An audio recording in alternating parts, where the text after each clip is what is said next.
大量圓角家私，木條子櫃門，視覺上拉高樓底，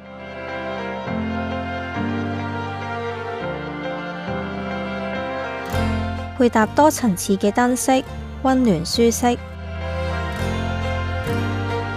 單位485尺，居住咗一對年輕夫婦以及2隻貓。設計師以淡雅色調配搭弧形線條，帶出韓式小清新風格。屋主就偏向中意一啲流線型嘅設計啦，整體個感覺就會係想簡潔光猛少少。家私方面，我哋就主要用咗米白色啦，咁去再配搭一啲木紋嘅元素啦。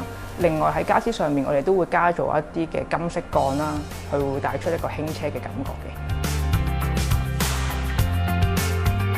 入口玄關設有儲物櫃，中空位方便擺放飾物。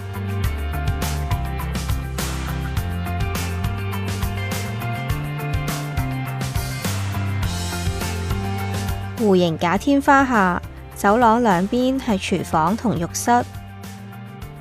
首先廁所咧，我哋都會拆除咗個牆身啦，咁兩邊會做咗個入牆櫃去增加個儲物量嘅。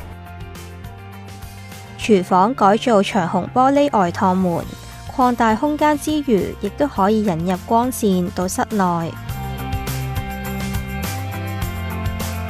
廚房色系統一，白色拼木式櫥櫃，簡潔乾淨。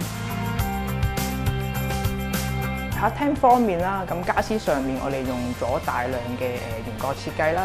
而飯廳櫃嘅中空位啦，我哋都會做咗個拱形嘅元素，去配合翻書房嘅拱形門框，達至呢個互相呼應啦。咁因為戶主佢就比較中意飲咖啡啦，咁所以我哋就將呢個位做咗一個coffee corner 啦。然後佢弧形嘅位置門位嗰啲咧，入邊其實都可以有一個收納空間嘅，就唔會嘥咗啲位置咯。櫃內嘅層板加入咗唔同線條款式嘅 LED 燈帶，營造層次感。客廳預留空間放置戶主嘅音響設備，打造迷你影音區。電視牆嘅牆身啦，我哋都會用咗藝術漆一路延伸去大門嘅位置，令到個空間感會有個藝術嘅色彩啦，同埋會有個抗時嘅效果嘅。藝術漆比起一般嘅乳膠漆較為堅硬耐用，家私亦都運用咗防刮花嘅物料，配合貓隻玩耍走動。書房採用開放式設計，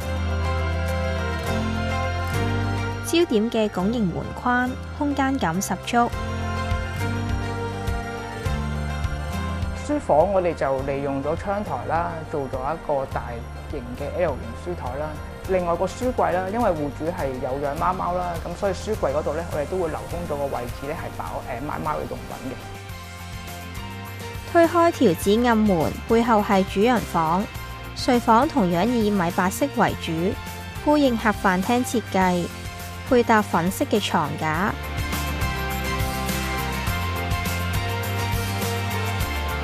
加入燈帶設計，更加顯溫馨。旁邊嘅床頭櫃連衣櫃，櫃門添加條子暗花紋點綴。